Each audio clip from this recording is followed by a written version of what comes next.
Gelandang Vietnam meremehkan pemain keturunan timnas Indonesia. Penyebab STY tidak tertarik latih negara lain. KMSKDNC kagumi kerja keras Marcelino. Simak informasi selengkapnya sebagai berikut.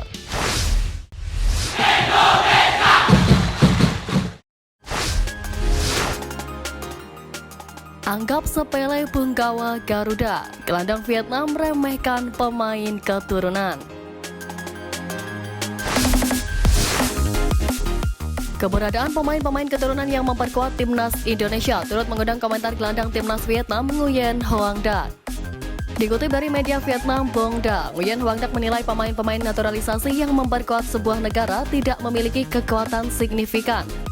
Faktanya menurut saya pemain-pemain naturalisasi ini tidak menakutkan.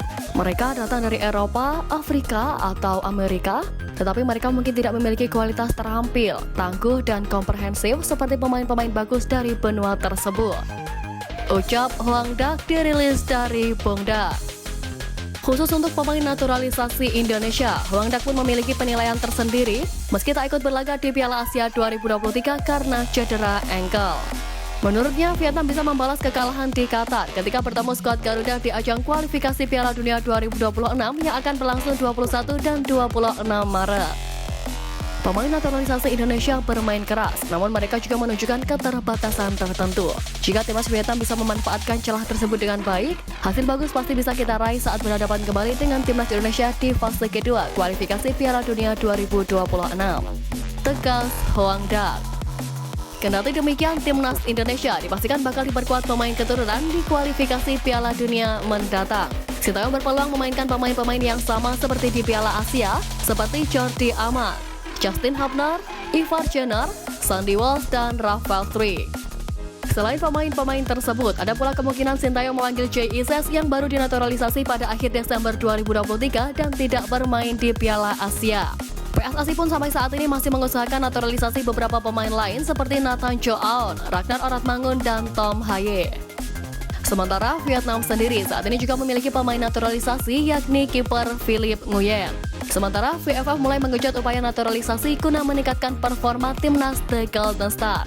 Untuk itu menarik untuk menanti balas dendam seperti apa yang dilakukan Vietnam di kualifikasi Piala Dunia 2026 yang akan berlangsung pada Maret mendatang.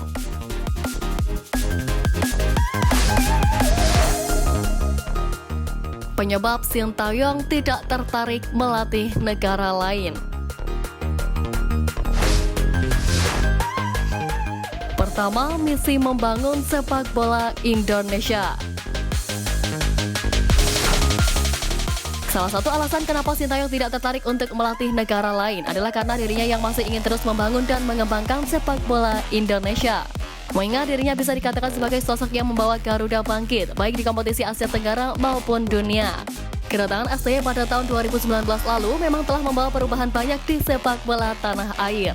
Mulai dari pengembangan pemain muda hingga peningkatan target kompetisi. Setelah apa yang diperbuatnya untuk Indonesia, tentulah juru taktik timnas ini tidak ingin meninggalkan anak asuhnya yang sedari awal telah dibimbing maupun mengecewakan penggemar sepak bola tanah air. Kedua, tidak ingin kecewakan penggemar sepak bola tanah air.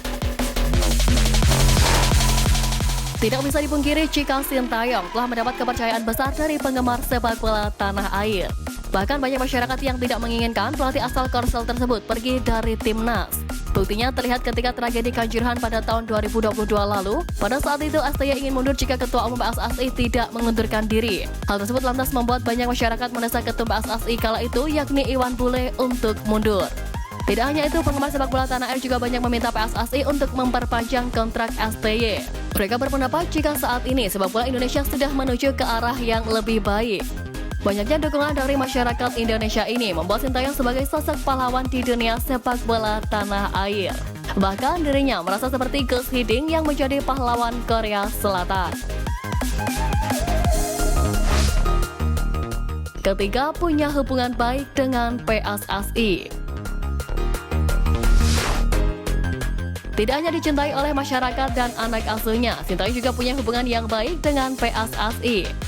Meski kontraknya saat ini tengah di ujung tanduk, dirinya tetap menaruh hormat pada keputusan PSSI. Saya akan berusaha semaksimal mungkin selama menjabat sebagai pelatih kepala Timnas Indonesia. Saat ini saya secara rutin bertemu dengan Erick Thohir untuk membahas perkembangan sepak bola Indonesia. Jelas Sintayong.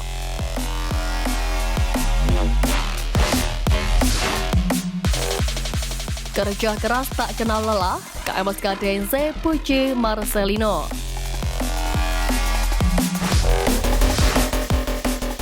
Fakta menarik datang dari klub KMSK DNZ yang memberi tempat spesial bagi Marcelino Ferdinand dalam unggahan di media sosial lantaran kinerja pemain Timnas Indonesia tersebut pada pekan lalu. Melalui Instagram resmi klub KMSK DNZ menampilkan 4 foto Marcelino dan 1 video mantan pemain Persebaya Surabaya tersebut.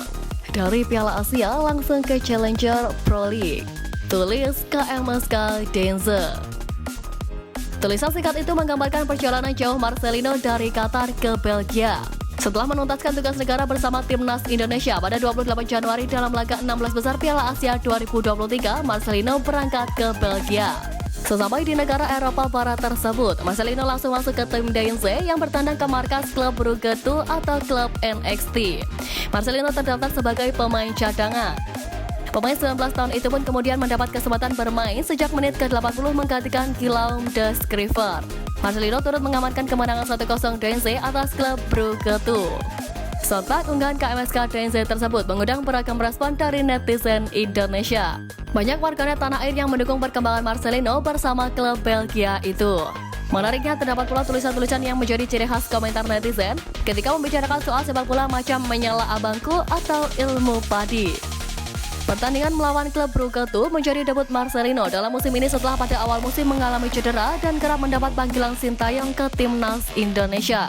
DNZ saat ini menempati peringkat kedua di klasemen Challenger Pro League atau divisi kedua Liga Belgia dengan 38 poin dari 20 laga dan terpaut 1 poin dari Beerschot yang berada di posisi puncak. Jika mampu menampilkan konsistensinya, bukan tidak mungkin Marcelino akan mendapatkan tempat utama dan membawa KMSK DNZ promosi ke liga tertinggi Belgia.